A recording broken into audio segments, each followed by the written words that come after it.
Welcome to Becoming is Messy, where we dive deep into the journey of survival, transformation, and everything in between.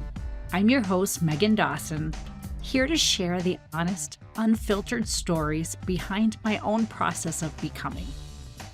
Becoming is Messy is brought to you by the Unperfect Life Collective, a growing movement rooted in authenticity, wholeness, and the courage to live what's real. Life isn't a pretty and perfect straight line, and neither is becoming the person we're meant to be. Here, we embrace the ups, the downs, and all the beautiful, chaotic, messy moments that shape who we are. Whether you're in the thick of change or reflecting on past transformations, this space is for real conversations about what it means to grow, stumble, and rise again. So get comfy, settle in, and let's get messy. Hello, Messies. Welcome back to another episode where we explore the real stories behind growth, reinvention, and what it actually takes to step in to your full potential. Today's conversation aligns so beautifully with the level up competency, unapologetically love your authentic self. Because so often the biggest barrier between where we are and where we want to go isn't talent or opportunity. It's the stories, patterns, and limitations we've unknowingly accepted about ourselves. Today, I am joined by Diana Pagano, an international keynote speaker, two-time national bestselling author, mindset coach, entrepreneur, and creator of the More Mindset. I'm going to say that again. And creator of the More Mindset, a framework focused on breaking mental limits and helping people achieve exponential results in business and in life. A proud first-generation Mexican-American from San Diego, Diana's journey from adversity to achievement now fuels the work that she does, empowering others to think bigger, move differently, and fully own their potential. Diana, welcome to Becoming is Messy. Thank you so much for having me, Meghann. Help us set the stage for our conversation today and tell us a little bit about the season that you're currently in. Oh my gosh, the season that I'm currently in. That's how much time do we have? I'm just kidding. So yes, no, I mean, I'm still, promoting my book, The More Mindset. It's been quite an adventure. It's been a lifelong dream to finally have a message that I care deeply about out into the world. I'm also, as well, hosting Make Things Happen podcast. So that's keeping me busy and launching my one-to-many group coaching that I know has been very valuable in the past. And I'm bringing it back next month. So very busy with that. And then just being a hockey mom, not just, but a hockey mom is a full-time job, I feel like, in and of itself. Yes, for sure. And tell us a little bit about your hockey family. Who are the kids in your household? Oh my goodness, Chesko and Anthony, they're 10, and my 12-year-old, he just turned 12. They're about a year and a half apart. And yeah, it's busy. They're competitive hockey players. They're, travel hockey is a real thing. I'll never forget my little ones. They're only mostly a year and 4 months apart, but my smallest one, my youngest one, he's 10 and a half, and he was, playing with our wood floors, practically ruining them, and with a little, mini hockey stick. And I said to my husband, he wants to play hockey. And he's like, just pushing it off and pushing it off. And then Anthony was like 5 years old, and he's like, he wouldn't let it go. When you look at it now, you're like, 5-year-old, what does a 5-year-old know? But, they know a lot. And so I said, if you don't sign him up for hockey, I will. The kid doesn't, he wants to do it. He won't stop. He won't. Obviously, they're little. So you think that, oh, he wants baseball, he wants football, he wants soccer. Like, they want all the sports, but he just wanted hockey. And my husband played hockey for a short time when he was a teenager. And he said, do you have any idea the commitment that hockey has? You don't know what you're in for. And that's it. That did it. And then my oldest of my youngest two, anyways, he said he saw Anthony on the ice, and he looked at him like, I want to do it too. And so to this day, he says that he's in hockey because of his younger brother. But yeah, it's fun. I mean, it's crazy, but it's fun. And it definitely teaches you resilience at a young age. And even as a mom, as a parent, you're traveling, it's it's a crazy world in and of itself. I could write a book about it. Oh, I love that. That's exciting. I grew up in New Jersey, and hockey wasn't big where I grew up. But here in Wisconsin, I've lived now for 23 years, and I love the hockey culture out here. Our youngest daughter is who was on a hockey team the longest. And so she did it all the way through eighth grade.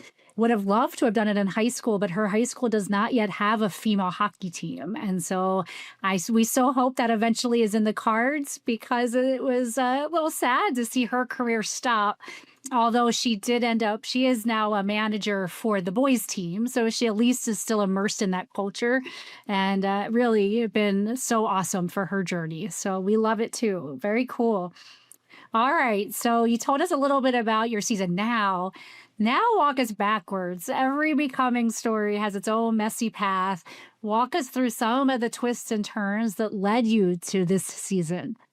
I think, I can't really talk about what led me here without talking about the very beginning. I think that we carry, as I'm sure you know, so much from childhood.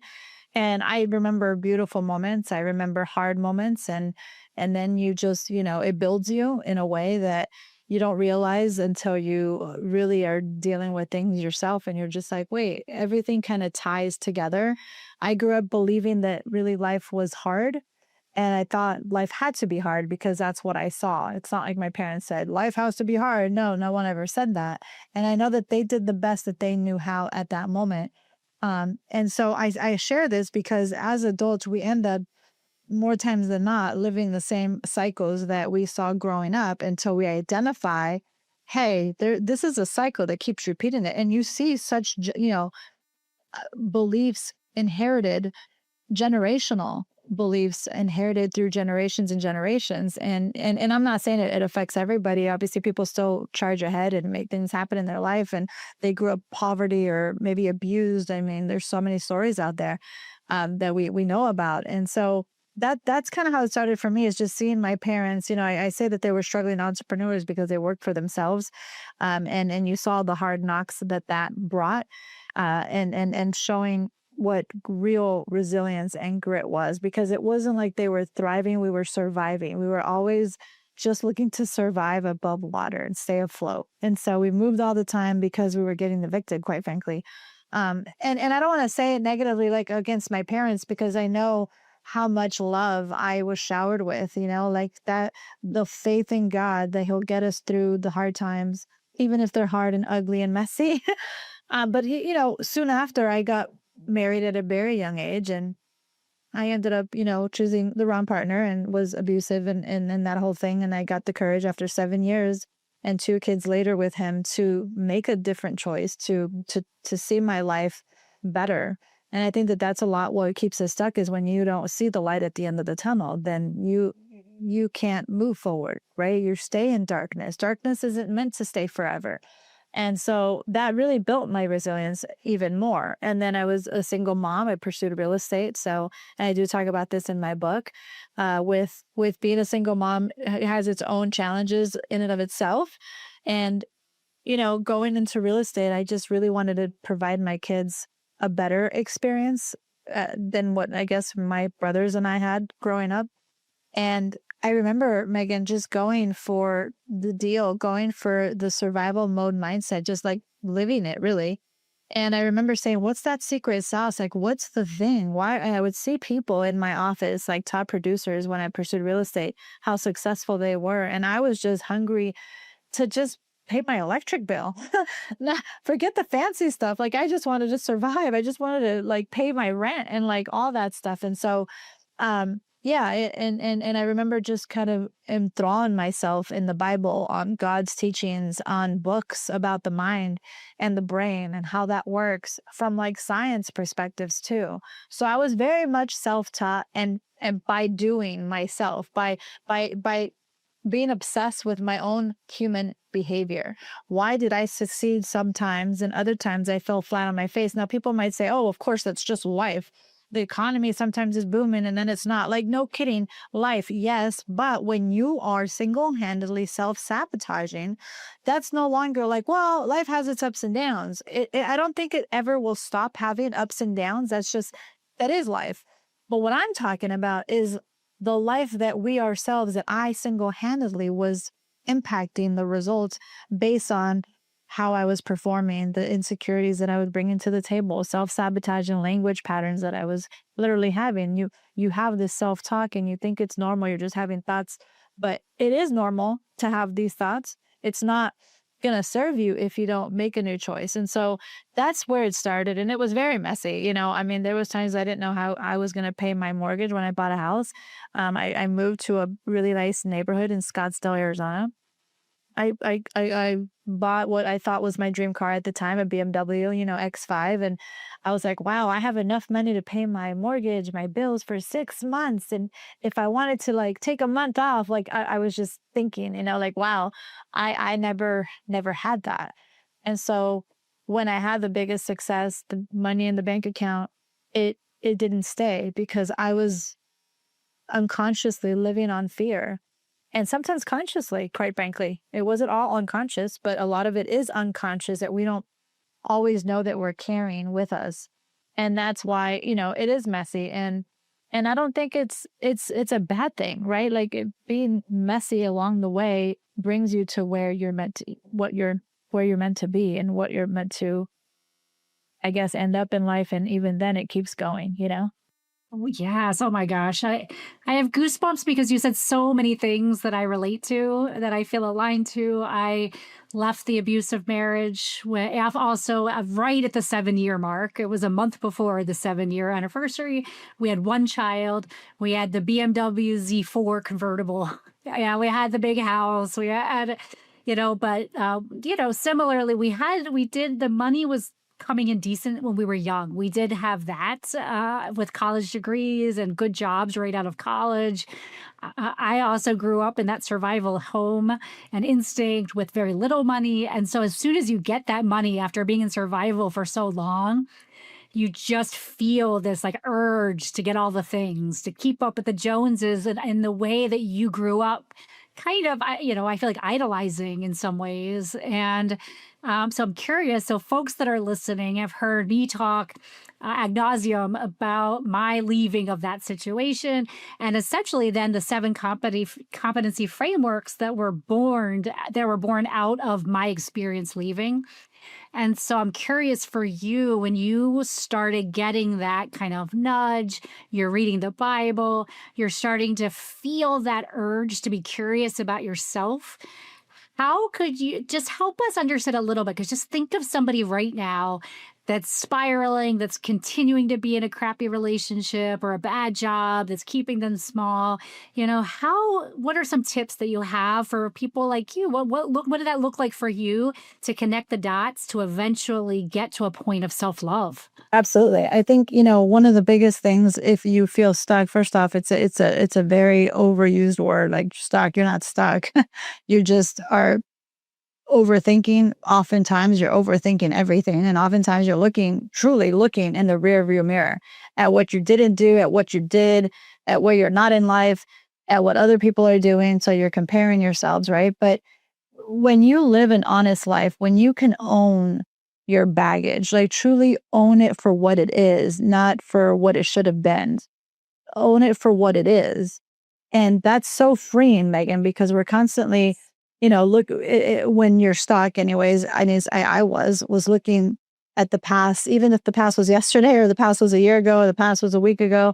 We can't turn back time, but one thing we'll always have is the ability to control the here and the now. And when you own your stuff, and you bring accountability, and when I don't care what position you're in, I don't care what business you're in, how old you are, male or female, it doesn't discriminate.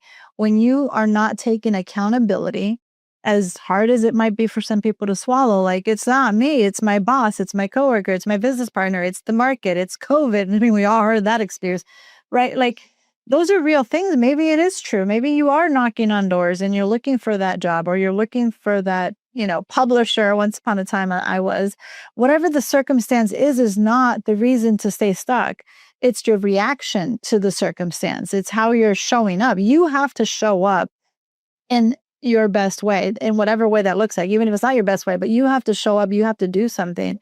And so I start with accountability because oftentimes people, and we point the finger. We point the finger of why we're not starting the thing. We point the finger that now is not, or even just excuses. We're not, doing the thing, or I'm not good enough because I've never been able to do this. Those are excuses. And when you just take accountability for what it is what role you play in the thing that's not working for you, what role you play in being stuck, that's not a lot of people start there. They're like, well, why am I stuck? I just don't know. I don't have clarity. And it's like, well, then look in the mirror. Look in the mirror and own what you didn't do and what you did do, and like own what part you play and what can you do. Let's move you forward now. Because I don't like to spend a lot of time. I personally do not like to spend time on our weaknesses of the past. It's done. It's what are you doing now moving forward? There is a moment to look at the past, Meghann, to learn lessons, to see what you could have done differently. There's power in that. I've seen people want to sit there in boardrooms and want to spend with their leadership team all kinds of time on their weaknesses or shortcomings in the past. And I'm like, move on. Like, spend time doing it, but spend more time executing the future and what part you play in it. Right. And it's oftentimes people are stuck because they can't see, again, the light at the end of the tunnel. They're only seeing the here and the now. But let's imagine that the here and now, whatever that is, the money, the education, whatever it is, the divorce, whatever circumstance you're in, forget that exists for a moment. You go back to, thinking about it. But right now, for a moment, you're going to let it go and you're going to pretend that it doesn't exist. What would your life look like? Well, if I had all the money in the world, I'd go back to school. I would do this, right? Now you start bringing ideas, solutions, because you just rewired your brain and you just created, just by that question that I just asked you for a moment, just pretend that your current limitations do not exist for a moment and imagine where would your life be? What would you do? And then all of a sudden you start imagining things. You start creating new neural pathways because you're seeking for something that you've been blocked to even seek. Right. And I think that's a very, for a lot of realists, it's hard to do that because they're like, well, this is my reality. And I say this all the time. If I only focused on my reality, that publishers were not giving me the time of day once upon a time, the reality of my mortgage maybe not being able to be paid, if I focused on that reality, I wouldn't have found a new way, a new option, a new solution, a new breakthrough. And that's where that comes from. It comes from you saying the right things to yourself and allowing windows of opportunities to come. But when you're so closed and not thinking and not seeing, you ask a little kid, I say this all the time, you ask a little 6-year-old, what do you want for Christmas? And they're going to go crazy and tell you and write the little letter to Santa. And they're going to go to town with no hesitation. That's right. You ask a middle-aged person, male or female, like I said, I don't care how old you are, what do you want to accomplish this year? By the end of 2020, whatever year we're in, by the end of the year, that you actually accomplished it. They, more times than not, Meghann, there's hesitation. There's like deer in headlights. Why? Because they're so focused on who they are today, what the lack is today, that it's blocking you from stepping into who you want to be. You got to act as if you're there, you're arriving, and it's all going to work out. But it only works out when you start marching towards it and start thinking differently. So true. I feel like everything you're saying to me, it just makes me feel kind of goosebumps just because I believe in it so much. And I find that as you look inward, as you look at the mess, you start owning the mess, and you start having conversations like you've just described that are future facing, even for a moment. There's something so powerful about just that little seed of possibility that I believe snowballs. It's like, kind of the idea of taking the first step, motion, action. You sitting, not addressing it is never going to change your situation. But these little seeds or these little momentum moments are going to start getting bigger and bigger and start snowballing. Absolutely. And it's interesting when you said that, when you take the action, I mean, people are not always feeling so confident. And they think that when the money arrives, when they hire me for the job, then I'll get more confidence. But just you, believe it or not, the people don't understand, and I never did before, is that you have to first influence yourself. And that's something that's so overlooked. I don't think we talk about enough that the influence happens on ourselves first, because you could fool anybody around you, but you can't fool yourself. So when you are like saying, I'm going to do the thing, or I'm going to apply for the jobs, or I'm going to put this out there. I'm going to do this. I'm going to start the book. I'm going to start the podcast, whatever it is. And you don't follow through. Maybe nobody's waiting for you to turn in the homework, but you know you didn't do the thing that you said you were going to do. And give yourself grace. I'm not saying that everything has to be perfect and that you said you're going to start on Monday to write your first chapter and then Monday comes along, you didn't do it, that you suck. No, but you're unconsciously showing yourself that you're not dependable, that you don't follow through. And that's what most people overlook, is that you have to influence yourself to the magnitude. You have to influence yourself and say, I am dependable. I do the thing that I say I'm going to do. And even when I don't, I make up for it. It's a journey. It's a journey that you fall in love with, the journey, the messiness, the, oh my gosh, I didn't do the thing, but get back on the saddle. That's it. That's all that matters. Yeah, and I think like what you just described there, I think is you maybe you keep skipping the book. Maybe you keep skipping going to the gym, even though you're saying you're going to. I've found for myself now is my that step is too big for me at that moment. Now I just need to chunk it down even more.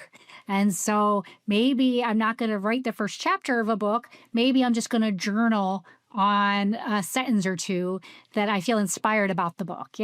Maybe I'm not going to go to the gym today, but maybe I can take a walk in my neighborhood. It's like I think sometimes we just set ourselves up for failure because we're setting ourselves up to have to do the big thing first that is too big for us in this moment. But if you start with the first step being smaller, again, I feel like it helps you eventually get to that point, and you do build that trust with yourself along the way. Oh, 100%. Even research, Megan, will show you, and you can look it up. Research shows that your hardest step of anything is the first step. But once you take the first step, research shows that you'll likely take the second and then the third. But it does require consistency, because I've seen people begin and they're on track and they're like on it and they're like on step 30, and then they hit a snag, and then their unconscious is like, see, I told you you couldn't do the thing. You shouldn't have started this. It's like from past beliefs, past things. And what I want everybody understanding is that we do live more than 85% on an unconscious level. We repeat the same habits that we did yesterday and the day before. But in order for you to change those, is knowing, I believe wholeheartedly, and I started to practice this, is like, I have awareness, because awareness is like, as long as you know that, hey, I'm going to start doing the thing, I'm going to start going to the gym, I'm going to start doing something that maybe I was uncomfortable to begin before. But as long as you know, along the way, I'm going to be tempted to stop. I'm going to be challenged. I might feel frustrated. I might second guess myself. As long as you know that, it's almost like you're waking up in the morning, you're putting on your bulletproof to rejection, and you're like, hey, I might hit a snag. But when you're dedicated and you commit that no matter what, I'm going to have a mindset of I'm going to do whatever it takes to still push through. Believe it or not, that empowers you. And you're already aware before the storm happens that, hey, if I hit a snag, I will keep going. So much of your work centers around what you call the more mindset, which I just love. What does that phrase actually mean to you? The more mindset is about, what is it that is lacking in your life, because it doesn't have to. So what's the more look like for you? Whether you want more peace, more love, more abundance, whether it's money, whether it's peace, like I said, it's more of who you were meant to become. It's not about doing more, it's about becoming more. And I say this, and it's like, when you are finally doing the thing that you feel called to do, there's that little voice that keeps saying, do the thing, start this, do that. If you People know there is that voice inside, and then either A, you shut it down and you say, it's just not the right time right now. My kids are in school, or my kids are too little. I used to say that, or whatever excuse, I don't have enough money, whatever it is. And I hate to say it, it's an excuse, because it absolutely is. Tell me one thing that you need all this money for. You begin, even if it's small, like you mentioned, a small step. You just begin. But when you're telling yourself all the reasons why you can't do the thing, that's what cripples us. So the more mindset is, how do you tap into the one thing that God, regardless of what religion you believe in, we have a higher self that created us in the same fashion that they created Bill Gates, Elon Musk, I don't know, whoever you think is amazing out there, Albert Einstein. We were created the same way with the same ingredients. It doesn't, like, there's nothing that you cannot do that you put your mind to. It's more than just positive thinking. It's available to you, right? And so when you finally align yourself with the very thing that with your gifts, that we all have gifts, that's when and only then you become more. And it's not me because I'm promoting my book, but you become more when you finally start doing the thing that you're gifted to do. I remember in my journey, even spiritually, Megan, I would be like, oh my gosh, to talk about this at church, like your own unique gifts. Like, what's my unique gifts? I'll never forget. I was 27 years old and I was like, I'm good at sales. I've been in sales my whole life since I was 3 years old. My mom told me I memorized my parents' sales presentation underneath the dining room table. I'm good at sales, but I truly felt like maybe there's something, like I'm not that talented. What am I good at? Like, what's my gift? I know I promise it's like, I feel like that just happened yesterday because I just remember so much what that felt like. And, and oftentimes you'll see it. You'll see that somebody's pain became their purpose. Oh, Whether definitely. even on Shark Tank, I say this before, like you might see on Shark Tank that somebody created something because every time they took their kids to school, they had to pack their lunches and it was always getting soggy. I don't know, just whatever. Exactly. It was her pain in that moment, and she created this thing and she's so passionate about it because she's a believer of it. And that's what I mentioned earlier about being your biggest influencer. Is because when you influence yourself, you're dynamo. You're that much more. Sorry, I got a little off topic there, but No, I loved everything. The wound where your purpose is something that I so have come to believe for myself, and just I've seen that be so transformational. I mean, what a powerful way to move from somebody who used to be in a victim mindset because of all of her past chronic trauma to then do the type of work we're talking about, find your inner voice, accept those inner wounds, heal that feeling, get to a place of wholeness, and then all of those wounds that used to keep you small and keep you from living your purpose actually become your purpose. Like, to me, it's just so full circle and beautiful that it feels so intricately woven to the fabric of human development. I think that it's just noticing and accepting the invitation. When you were talking about the little voice and ignoring it when your excuses, life is busy, you don't have the money, your family needs you, it's all these things that of day-to-day life, that voice is just going to get louder. When it's tied to your purpose, it's not going to go away. It's going to get louder. Your health might be impacted. Your mental well-being is going to add more stress to your life. And so eventually it's going to try to get you to notice, or it's going to keep wreaking havoc in your life, is what I've kind of experienced. absolutely. It does. And it's funny you say that. It does get louder because that's where, when you're doing the thing, there's that, unconscious habits and limiting beliefs that are trying to lure you back to what you feel comfortable, what you feel normal at that time, like it'll try to lure you back. So I Yes. love that you mentioned that because it's a real thing. I think, awareness is so huge. Imagine you just get hit by a hurricane and you're just like, where did that come from? But when and I hate to say be so dramatic of a hurricane, what I mean is that when you know and understand your own human psychology, that happens to all of us. I don't care who you are. Everybody has thoughts that don't always serve them.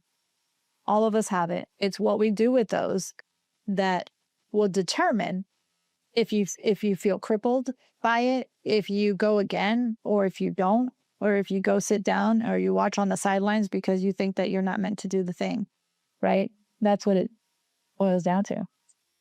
You just mentioned the limitations a minute ago. So, those mental limits that we put on ourselves, or just subconsciously or kind of in us.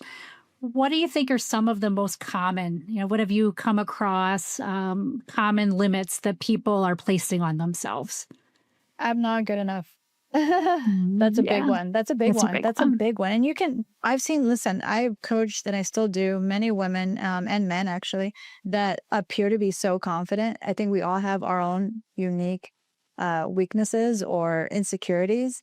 But when you see confident people that just don't believe that they can do the thing, that they're just not good enough, because why? Because you're watching other people doing the thing that you wish you could do. And they're like, and we hear it all the time, like they've been doing it for like a decade and you're just starting. and you think that it's, you're just going to get the success overnight. It just doesn't happen that way. You build yourself. You build yourself every day. Every day you're making a difference and impacting yourself and your journey. You're impacting your journey every day that you walk the journey. But the success and all the things that you see, first off, it's a lot of it's a facade on social media. I'm sure you would agree. It's not always real. They don't show you all the behind the scene moments that you're on, that sometimes your life brings you to your knees because you're just in a crossroads where you don't know what to do, or you feel, that life has to be better. But those are the moments that break you, and the break you moments is what pulls you towards your purpose. Yes, and that little inner voice, that negative critic, yeah, I think you call it as looking your the automatic negative thoughts or ants, which I think is a helpful term. How do we untangle those? How do we start, breaking away from that pattern that is so ingrained in us from childhood? What does it look like to start shifting that? Because I think sometimes it's the only, for many of us, it's the only inner voice we've known. Yes, And true. so with that in mind, it's like, how do we start getting to that truer inner voice and silencing that critic that we've just come to know way too much? Absolutely. I think the biggest way is to interrupt the pattern. I mean, that's just reality. I mean, when you're getting a thought that doesn't serve you, it's first off, it's going to change how you feel. And when it changes how Mm. you feel, it'll impact the action or the lack of action that you don't take, right? Those two things are going to happen. And so it's easier said than done when it's like, oh my gosh, I'm not ready. I'm not doing this thing. The first thing is to challenge the thought. I always start there. Challenge the thought. And listen, I wrote the book. I'm going to show it. I wrote the book, The More Mindset, and I still have to do that. I still have to counter it. And I hate to say counter it, but challenge it and say, is this really happening? Or am I just overthinking? Am I just being overly cautious? Am I just second guessing myself? It's like you really have to go through doing that because it truly is a muscle, a muscle that you're practicing. It's never going to be perfect. I catch myself and I'm like, wait, Diana, those thoughts do not serve you. And so I call a chapter in my book part of a part of the chapter where I talk about change the channel. And imagine Meghann watching a show and it makes you feel anxious. It's suspenseful, or maybe it's a scary channel. You're just like, oh my gosh, are they gonna get the girl? Like you're just feeling your heart palpitation. I've seen my husband back when he used to watch True Blood. I never liked that show, but like he used to watch True Blood and I would see him have anxiety over it. And he would be like, and I'm like, man, Howard, and he's not a scary suspense guy. Like he does not like scary movies ever. And I'm like, for someone that doesn't, I can see how this is affecting you and I can see you panting. It's the same with life. You're on a channel that's not serving you. So if I'm going to go on stage and all I keep thinking about is how I'm going to forget what I'm saying, how is that going to make me feel? My heart might palpitate. You see, this is real science. Well, you're sometimes some people their palms will start to sweat. So the biggest thing to do in that moment is to change the channel. It's that easy. It's simple. It's like I don't have a remote, but I have my little hair wand. You can pretend that this is your remote, and you're like, this doesn't serve me, and you change the channel. Now, from a neurological perspective, this is neuroplasticity at its finest, and we have access to it whenever the heck we want. So if I'm feeling anxious about something, I change the channel and I say, what would change my state right now? Well, I see myself on stage landing my pitch or whatever I was doing, or I'm getting off the stage feeling good. Someone's high-fiving me. I'm feeling the energy. I'm telling you let me just get a little, I love quantum physics and I love neural science and how the brain works. And when you actually imagine it in your mind, you become the thing. And I know that might sound a little too woo-woo for some people, but it's been shown that what we experience, right? When I don't know, when I land that business opportunity, for example, it already happened once before. Now that sounds creepy just on paper, right? Like just if you write like that does sound a little like, what do you mean? Because you imagined it in here in your mind unconsciously or consciously. If you do it both, man, you're giving it the proper juices. But you did imagine that this was possible and you believed in your heart of hearts, somewhere deep down, that this would happen, right? So you've already imagined it. And so imagination is such a friend. You'll see athletes, whether it's Tiger Woods or Michael Jordan, you name it. They will say it time and time and time again. I don't care if it's like a business owner, entrepreneur, you hear it and you see it. And I've done it myself. I imagine what I want. I imagine what I want. Does that mean, Meghann, that every single time Tiger Woods imagines a hole in one, he's going to get it? No, no. But it's a muscle you practicing. You just know that, okay, I'm being nervous because I'm wondering that, maybe I'm not going to get this promotion. Okay, what's the opposite feeling? Well, you know what? Everything is happening for my greater good. You release the That's right. expectation. Yes. Now you're on a different channel of like, okay, everything's happening for my greater good. It's going to work out. And even if it doesn't, I'm good. Right. So it does take work. And I think it's fun for me. I remember going to my, back in my self-discovery days, I would question things and it was like a game. To me, it was like a game because I was like, huh? How did this just happen? I was thinking positively, but I was imagining something different. And all of a sudden I got the very thing that I was obsessed about thinking about. And then I'm like, that's a coincidence. Like I was like, playing devil's advocate. Oh, that just happened. That's a coincidence. And then boom, I would do it and do it and do it. I even, I hate to say I attracted my boys, but manifested. You see all these words, but in reality, it's what you want in your heart. And when you know what you're after, that's right. Life will meet you there. Will meet you there. So true. I feel like so much of what you're describing reminds me of the snowball I keep mentioning as you keep going through this raising of your consciousness is how I think a lot of what we're talking about is the work that does that for us. And it is fun. And to me, it's like as you take these baby steps forward and you start noticing, why not notice the good? Why not visualize the best outcome? Why not? It's to me, it's like I can't think of a downside, whether or not I can prove it from a universe perspective or a quantum physics perspective or a religious perspective. I can't always prove the theory. However, if you're seeing positive outcomes, it just keeps getting fun. And it's like, keep following those positive outcomes. I just love that. And so it's making me think of now people that fully are embracing this mindset, so now I think of the people you've helped amplify their performance through this work.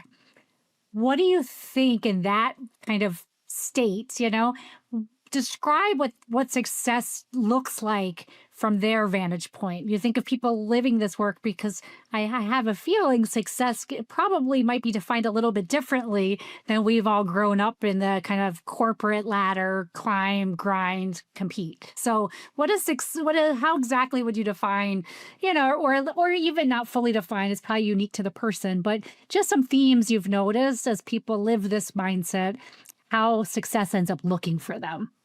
Of course, and I think that's a great word, success, right? Because I say, I'm successful, you're successful, he's successful. What is successful? And let me tell you, and this is what I believe success is. Success is your version of it. Only you know what that looks like, because what success looks like for you could look like failure for somebody else. What failure looks like for somebody else could be success for you, right? Like, it's your level. But for me, and what I've seen coaching people, because I've had people say, I want to be a millionaire. And I'm like, what would being a millionaire do for you? And he was like, I'll be able to do X and this. And I said, why can't you do that now? I mean, people think that they have to wait until they get the money, wait until they have the success to be happy. But you start now. When you have nothing, you find something in your life in this season to be happy and grateful for, because that's going to catapult you. Okay, so I just had to preface that. But as far as success, from what I've seen and even for myself, success happens, yes, in the moment that you choose to be happy. I think that's success. When you wake up in the morning, Meghann, and you're able to see a beautiful life ahead, a beautiful day ahead, and you feel like you are truly living your purpose. That to me is success. When you say, gosh, I'm happy living my purpose. Not that everything's perfect. Not that the SHIT may not hit the fan. Okay. That happens in any business, in any part of life, personally and professionally. But to me, success is when you are living a life truly aligned with what your purpose really is. And I've seen people that are like, I don't know what my purpose is. And I said, hey, You figure it out along the way by, you know how you figure it out? By not allowing your circumstances to define you, by not allowing the limitations that might be real, that might exist, to limit you, to affect what you do. I don't care if you want to be a painter. Can you go to the dollar store? Can you start grabbing paper at the dollar store and pencils and start to create when you get home? I don't have a home. Okay, well, where are you? Go to a park. I kid you not. When you go to the park and you get your pencils and you get your color, whatever you're doing, just by doing the thing, you're vibrating at a different level. Now, this does sound weird for some people. What is vibrational? We have vibrational energy that we emit into a frequency. It's a frequency that we emit. And this is science. You can prove it, by the way. Earlier, I just wanted to preface something. There has been such a research nerd. I love statistics. I love Me too. Harvard studies. Like, I like things Yes. that actually have been backed up. I've even seen studies that are complete BS, and that's okay. Like, maybe they thought it was real. And I love to see what I'm talking about and make sure that we're fact checking stuff. But you put a person that's really positive in a room or in a dorm or in a house or in an environment, even at work, around 4 or 5 negative Nancys, that person will be impacted. That's why they say one bad egg will affect another. There has been research that shows that. And furthermore, from a science level, even there's been a study that they did where they put these a device with wires just to kind of be able to measure the activity that was happening inside the brain. And so, and there's such research out there that really shows the power of visualization, the power of imagining a better outcome. And even if you don't get it, my gosh, let me tell you something. The more you imagine a better outcome, the more you're going to get what you want. And if you're imagining a better outcome, but then you sit down and you don't do the work, you don't do the gratitude, you don't make an effort to find a solution, if you're not making an effort, don't worry about how you're going to find a solution. Just be about the possibility that you can probably get an option or a solution. It's all your perspective, right? Like you mentioned earlier, it's the lens that we choose to put on. I do have a pair of glasses here, but it's the lens. So if I get these glasses and I'm looking at now, it's a lens of possibility. And let me tell you, life will take you and spit you out the way that life wants to do it. And if you allow life, social media, the news, your friends, your people, like maybe your mom and she loves you, or your dad, but they're too busy in your ear about what you're doing. And right, like I as a mom, listen, I have kids and older kids that I always will speak truth to them, whether they like it or not, whether they want to hear it or not, until the day I die, right? I will always do that. So I'm not trying to dismiss what parents do, but I do also know that there's a lot of parents that are trying to keep their children to be safe and to have a plan B and to go to school and to do all the things we've been taught to do. But it is a lens. It's a lens that you choose to put on for yourself. If you want a lens of possibility, I promise you, you will back it up yourself. You're going to see what's possible. If you put a lens of all the reasons why it's not going to work out, all the excuses, you're not going to get very far. Oh, so much there. I loved all of that. And these next few questions are in a segment I call Rapid Reel. They're just ones to help hone in on some more instinctive, just whatever phrases or thoughts that come to mind. The first one is, what's something that you think that higher performers get wrong?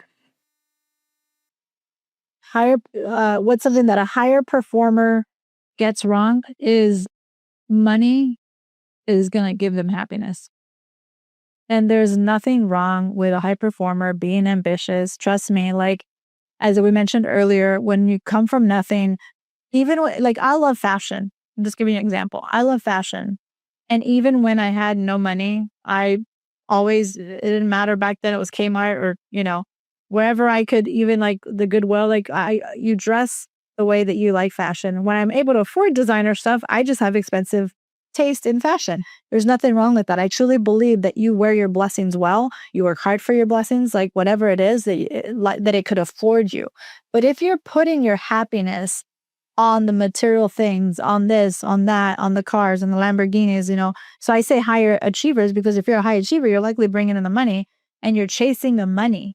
You're chasing the money. I was chasing the money, Meghann, to just put food on the table, to make sure that my children didn't get evicted, right? So I think what we high achievers, the number one thing that I would say they get wrong is that they're chasing the money. Chase the purpose. Chase the purpose. Be about the purpose. Be about the customer. Be about the people impacted by the business that you offer. And I promise when you're so focused on the impact that your business is making for your customer, you will get the things if you really want. There's nothing wrong with wanting a Lamborghini and wanting material things. I don't believe that there's anything wrong with that. It's when you just chase that and there's no purpose behind what you're doing that's not scalable. And then you see people that are billionaires. I happen to meet one before, are miserable, that they're not happy. Gosh, wouldn't it be great if all of us could meet a few miserable billionaires, actually spend some time and see how not happy they are? I feel like that would be a motivating activity. So when somebody lives their purpose, is living the success that they've defined for their life, what do you think that feels like in your body when you're living that kind of aligned life? What you feel, I mean, listen, when you align yourself, it's like getting chills all the time. I mean, listen, when I'm shooting my podcast, when I'm on stage talking about whatever I'm presenting on, I get chills all the time, all the time. And all the time, when you say physically, what does that feel like? I mean, you feel your heart is full. Your heart is so content because you're in, you're in, you're in, you're where you are where you belong.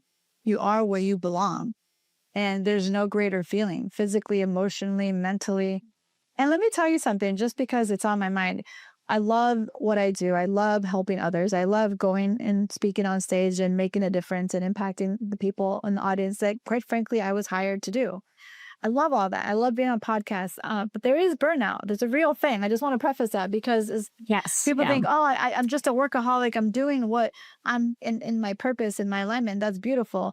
But you're the machine. You're the engine that has to be, you have to tune up and do the oil and change the tires and all that. And I did do crazy and burn myself out more times than I can count because I'm like, I love this. I could do it all day. And there's nothing wrong with that. I think the beautiful thing. But you also have to take care of yourself and take care of your mental health. I love the responses you're given because you're actually teeing up the next question beautifully. Because the next question was when you do get burnout and you feel misaligned, what's an activity or two that that's your go-to personally to get back into alignment? What helps you kind of recalibrate yourself? Let me tell you one little trick I do during the alignment and living your life in alignment and doing what you will love and all the purpose. Like I'm on stage, Meghann, and I will in the middle, like I personally, I feel it. Even in the middle of a podcast, I do it on stage more times than I could count. And I'll stop in the middle of, I'll talk, I'll say my point. I just have a lot of energy I'm exerting because I'm so passionate creature. And I just don't know any other delivery. It's just really how I deliver what I say. But it wears me out. It does. It really does. It wears me out. And so when I do it to a magnitude, it depends. How long am I talking and what do I have? Did I just get off a podcast and then I go on stage 3 hours later? Like, believe it or not, like your body, I'm in my 40s. Okay. It was different when you're younger. But one trick I will say is that I'll stop in the middle and I'll say, let's all take a deep breath together. I bring them with me and I do a deep breath. And I say this in my book, you take a deep breath. You can hold it for 5 if you can, and then release it for 6 or 7 or 8. As long as, like, let me just say really quick, you take a deep breath slowly and you count whatever number you land on, and then you hold it for 4 or however many, but the release has to be longer than the inhale because either way you slice it, just taking a deep breath, that centers your nervous system. And I share this because when you mention when life feels whatever, don't wait until you're done working to take care of yourself. You can do it in the middle of your day. I do it because I need to take a nice deep breath. And I just say, you know what a great opportunity what a great opportunity to just bring the audience with me. I do it all the time because it's real and it's beneficial. If it wasn't benefiting them and only benefited me, I wouldn't do it. But it just does. And so Yeah. that's one Yeah. thing I will say, it's a real hack. And there's power breathing in through your nose and what it does to your body, to your mental health. And that's what I practice, honestly. I used to put like a timer in the middle of my day. Then I'm like, oh my gosh, I can't have a timer in the middle of the podcast. So I just make it a conscious effort to do that all the time. And if it means, if I've done this very seldomly, I'm not one to cancel appointments ever or cancel my meetings. But if I'm having a moment where I just gone on bald tires because I'm like, oh, I'll do it next week. I'll do it next week. And the next week doesn't come, I'll clear my calendar. I will do it. It doesn't happen hardly ever. No. But that's a card in the back pocket that I know if I have to play that, I come first before my kids, before my husband, before my customers. I come first. I was never that way before, and I paid a price. I love it. And I paid the price. Yes, that's incredible and such a good model. I'm even thinking of you with your breath on stage. I do that also to set up to right before my session. So when I first get up there and I do a little bit of an intro, I then do it in the beginning for two reasons. One, it calms my nerves. It just it grounds me to the room. It helps me be present in that space. But two, I find that it does the same for the whole room in a way that brings us all more in alignment together. And, because you come in sometimes, and I've been to plenty of conferences, it's like, oh, who's this person? Sometimes it's after lunch and you're tired. It's like, we're not always so open and like excited. And it's like a lot of times we come in with a little bit of lens of judgment. And there's something about that pause and that breath that I feel just kind of helps that dissipate. And it just brings us all to this moment together and helps with openness. It's incredible. And then what you just shared is, to me, then doing it on stage is contagious. It's everything we're talking about. When you're living your purpose, you shine bright and people emulate that. It helps even without being a coach, just you being your authentic self. It invites and gives permission to other people to do the same. And that, to me, is powerful. Yes. So the last question in this section, and we're almost out of time, but the last one here is, what does more, the word more, what does that mean to you today? More of who I was meant to become. More of living in alignment with my God-given potential. Because the potential is as big as you can imagine it, right? More of that, more of living my life on our greatest gift, the power that God single-handedly has given each and every single one of us, is tapping into that, more of that. All right. Before we get to the final question, is there anything we didn't touch on today that you wanted to share before we get to that last question? And also, how can folks connect with you and your work? We'll also include links on the podcast post when we share that. I don't think that. I mean, listen, that's a great question, but I can always share so much more. I think you reminded me when you said what you do before you go on stage, and I think in any part of our lives, whether you're on stage or you're just going to work or whatever you're doing, in the morning, and I don't know what I would encourage everybody to do is like set your intention. As crazy as that might sound, like, what do you mean? That does not guarantee success for my day. Like, it just means that you're priming yourself. You're priming yourself, and you're starting your day with gratitude, with something that you're giving your mind, yourself, a direction, a target. Whether you get to that target, don't worry about it. What you want to be about is how are you starting your day? I always start my day with gratitude, and then of course setting that intention. Like today, I want to have more energy because maybe yesterday I didn't feel that much energy. I don't know. Or today I'm going to be more productive. I'm going to get all the 7 things out of my 15 that I have to get done because these are the most important. Just thought I'd bring that up. Thank you. We have listeners who are right now maybe in their messy middle. Some might feel like they're at a rock bottom place. When you found yourself in those moments, as you look back in your past, what's a piece of advice you wish would have arrived sooner? I wish would have arrived sooner is to, not overthink it. I think that we worry so much, and more times than not, I would have loved to know that 90% or more of our limiting beliefs are actually false assumptions. I wish I knew that because I would have wasted a lot less time worrying about how many times anyone listening can probably remember how many times did you worry and everything actually worked out. That's a robber that steals your joy, that steals your momentum and whatever it is that you're doing in life. It robs you from peace. Yes. Well, Diana, I enjoyed our time together. Thank you for joining us. And for our listeners, if something in today's episode resonated with you, here are 3 simple ways you can begin bringing some of this into your own life. First, start paying attention to the thoughts and stories that automatically play in your mind. Awareness is the first step to changing them. Second, question the belief that harder always equals better. Sometimes your next level requires alignment, not exhaustion. And third, give yourself permission to want more. More peace, more fulfillment, more impact, more joy. You are allowed to expand beyond the vision of yourself that you've outgrown.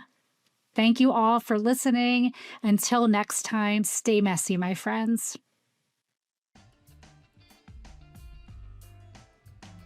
Before we wrap today, I want to invite you to be part of the Becoming is Messy community.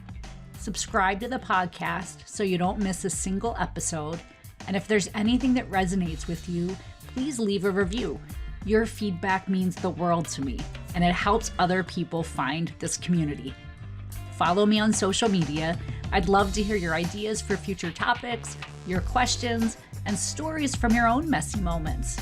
And if you're feeling inspired, check out the Becoming is Messy shop, where you can grab a mug, a t-shirt, or something else that reminds you to embrace your messy magic every single day.